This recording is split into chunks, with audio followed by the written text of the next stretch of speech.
Insya Allah kami akan melanjutkan penjelasan dari Kiai Haji Najmuddin Muzagin.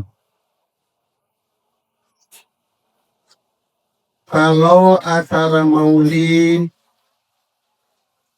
di antaranya menanamkan dalam hati kita untuk cinta kepada Nabi besar Muhammad Sallallahu Alaihi Wasallam.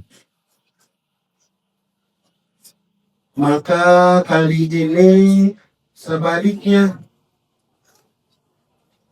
yang insya Allah akan kita bahas sebagaimana penjelasan Kiai Haji Najmuddin Muzagin, yaitu bagaimana di akhirat kelak supaya Nabi besar Muhammad Sallallahu Alaihi Wasallam mencintai kita.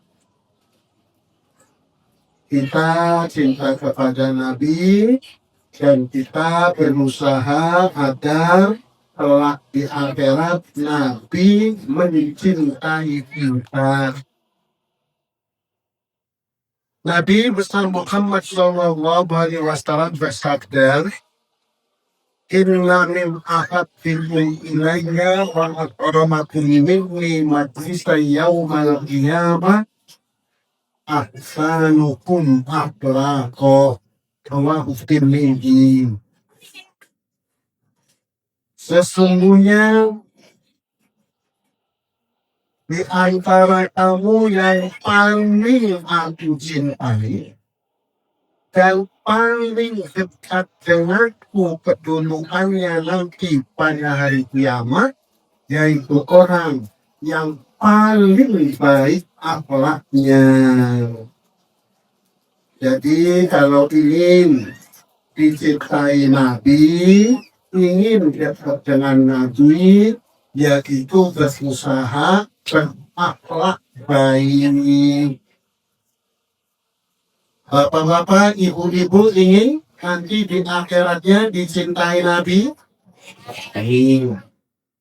Pilih Bu. Nanti di akhirat ingin dicintai Nabi apa ingin dicintai suami? Benar. Jika ingin dicintai suami, ingin juga. Kalau kita ingin dicintai oleh Nabi dan ingin kedudukan yang dekat dengan Nabi, kita harus apa-apa? Berakhlak yang baik. Semakin baik akhlaknya, semakin dicintai oleh Nabi. Semakin baik akhlaknya, semakin dekat kedudukannya dengan Nabi. Kenapa?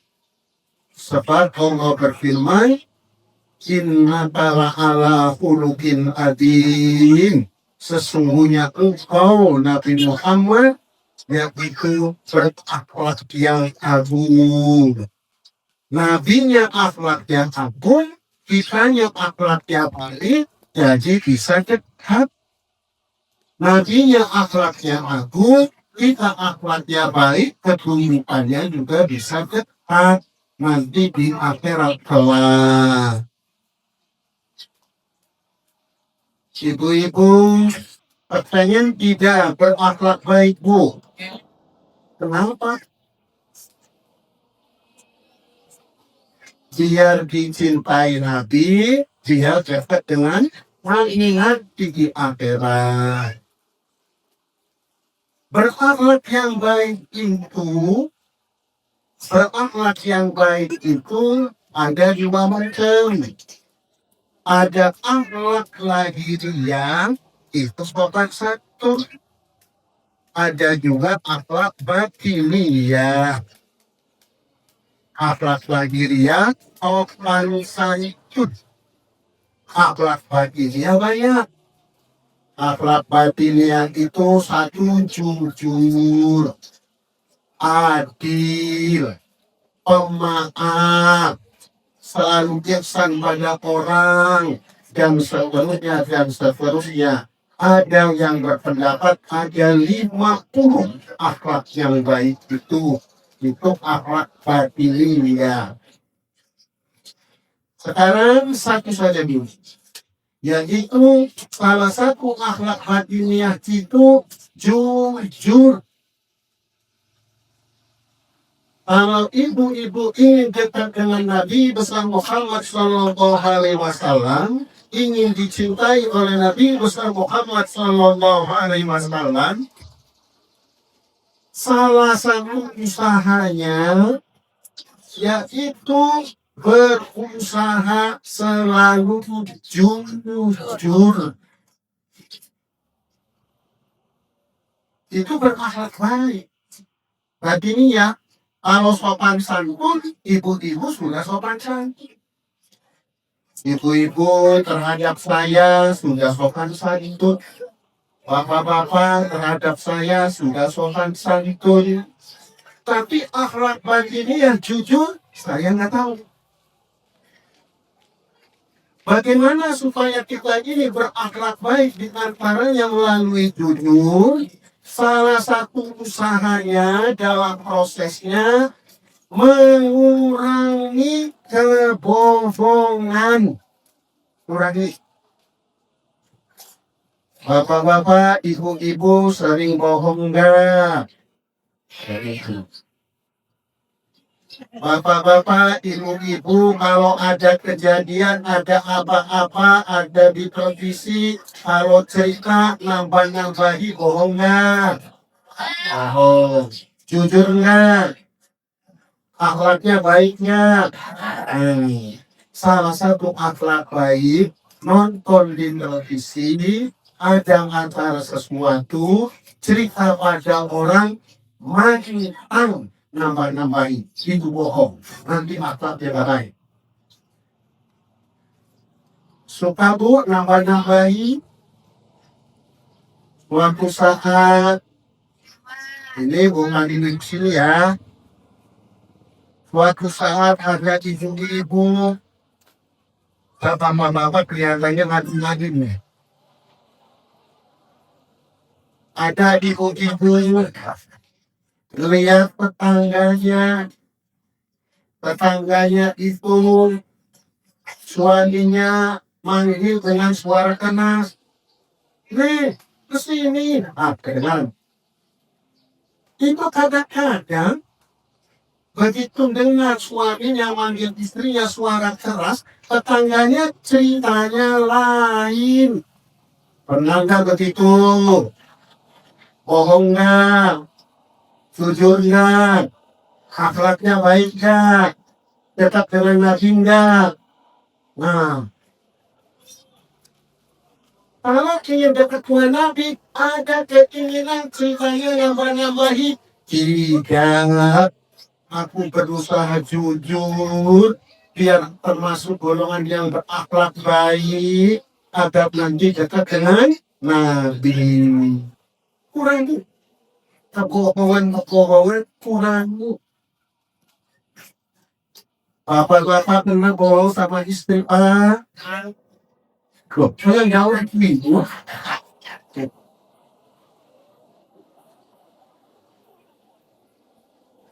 Itu bapak-bapak nggak ada yang tahu di film sekolah.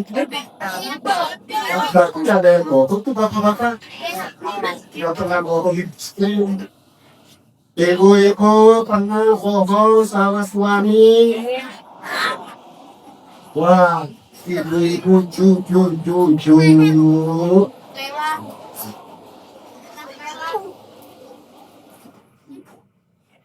Ibu-ibu misalnya pernah gak bohong sama suami, kemudian ibu berkata, ya sering Pak Ustaz, saya bohong sama suami, lumayan, jujur.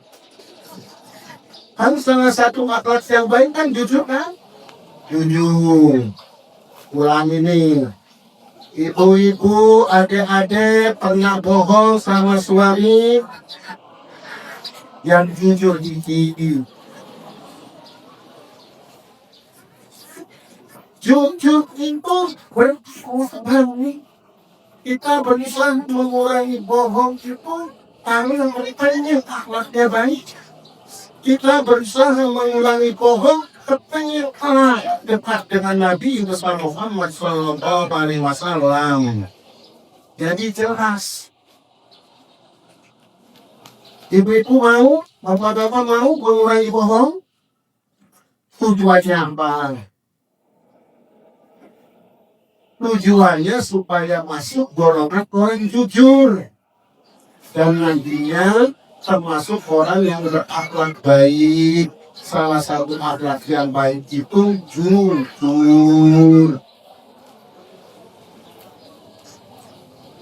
Nih saya tanya nih sama ibu-ibu, pernah nggak ibu-ibu dikasih uang oleh suami? Nah, jujur kan? Kemudian ibu-ibu cerita ada temennya, pernah nggak ceritanya bohong? Nah, ada yang dikasih uang suaminya dikit, bilangnya banyak. Ada yang dikasih uang yang banyak oleh suami, bilangnya dikit. Itu nggak jujur. Berusaha jujur. Itu akhlak yang baik. Sebab kalau kita berusaha jujur supaya akhlaknya baik, supaya dekat dengan Nabi sampai akhir hayat, insya Allah dekat, walaupun dekatnya kelas paling bawah. Karena ada kejelasan usaha berakhlak baik melalui kejujuran tadi. Kurangi bohong, kurangi nambah-nambah cerita, kurangi. Juga di antaranya orang yang berakhlak baik itu selalu ihsan. Innallaha yuhibbul muhsinin. Sesungguhnya Allah mencintai orang-orang yang selalu ihsan, selalu baik pada orang walaupun orang lain gak baik pada kita. Selalu baik. Salah satu akhlak yang baik, pihak lain gak baik sama kita, kitanya tetap baik. Itu akhlaknya baik. Nih saya tanya, bapak-bapak nih. Bapak-bapak kalau ngasih uang sama istri, istrinya selalu protes, istrinya selalu bawel, istrinya selalu mencela, kok ngasih uangnya dikit. Kira-kira bapak-bapak ngasih uang laginya itu dengan senang hati atau dengan sembrut nih? Kalau yang ihsan, walaupun ngasih uang pada istri, istrinya masih protes-protes, istrinya masih mengeluh karena ngasih uangnya dikit, nanti ngasih lagi berapa. Ihsan saya kepada istri. Walaupun ngasihnya diprotes, saya pun ketemu ngasih dengan cara-cara yang baik. Saya mau ihsan. Dan ini salah satu amal yang terkait dengan akhlak yang baik, dengan harapan kelak di akhirat bisa dekat dengan Nabi besar Muhammad Sallallahu Alaihi Wasallam. Ibu-ibu pernah dimarahi suami, waktu dimarahi suami tetap mau meladeni suami, ngasih makan minum, ngasih makan minumnya dengan wajah cemberut atau senyum.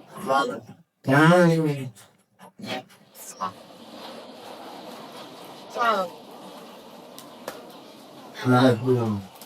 Suami marah.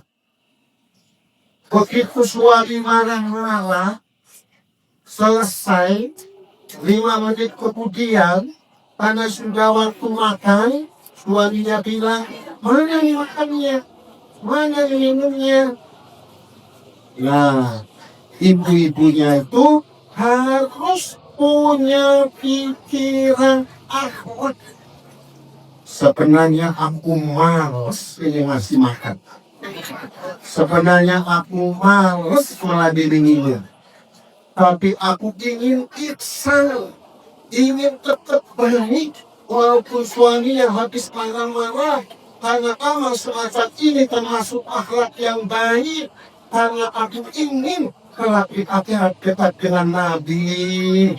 Walaupun ibu-ibu masih kesel sama suami, ibu-ibu meladeni makan, meladeni minuman, meladeninya dipaksa. Kalau mulutnya tetap cemberut, diusahakan mulutnya senyum. Mau begitu, Bu? Beratnya ini nggak dekat dengan Nabi. Kalau melakukan begitu, akhlak baiknya nantinya dekat dengan Nabi enggak? Yang memang kalau yang dekat dengan Nabi begitu. Ibu-ibu, bapak-bapak punya tetangga. Tetangganya itu kalau diundangin nggak pernah hadir. Nggak pernah hadir. Nah, suatu saat bapak-bapak, ibu-ibu dikundangi, mau hadir nggak? Kenapa mau hadir? Kan dia nggak pernah hadir kalau diundangin ibu-ibu. Kenapa mau hadir, Pak, Bu? Kalau saya hadir berarti saya ihsan, kebaikan yang bernilai lebih. Dia nggak pernah hadir, saya balas dengan hadir. Mudah-mudahan dengan amal semacam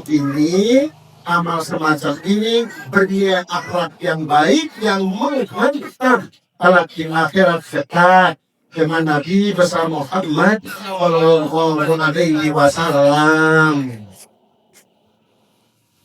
Bapak-bapak, ibu-ibu, pernah nggak anak suatu saat ngeselin? Pernah nggak balas? Misalnya anak-anak yang selin kata bapaknya, enggak, jangan dikasih buat sapu. Ibu-ibu kalau anak yang selin gimana manusia, Bu? Doain, banyak doain. Begitu anak itu ngeselin, ingin bapak-bapak dan ibu-ibu membalas, tidak ngasih buat satu, dibiarkan makannya, maka dalam hatinya, aku belum ihsan, aku ingin ihsan, aku ingin melakukan kebaikan yang bernilai lebih. Sebab dengan ihsan, nilai amal yang mengandung akhlak yang baik, aku mau mengumpulkan dalam perjalanan hidupku, mengumpulkan aneka macam amal-amal yang berakhlak baik, supaya aku berhantar lebih dekat dengan Nabi besar Muhammad Sallallahu Alaihi Wasallam. Itulah bapak-bapak dan ibu-ibu dalam upaya kita untuk menjadi hamba yang dekat dengan Nabi besar Muhammad Sallallahu Alaihi Wasallam.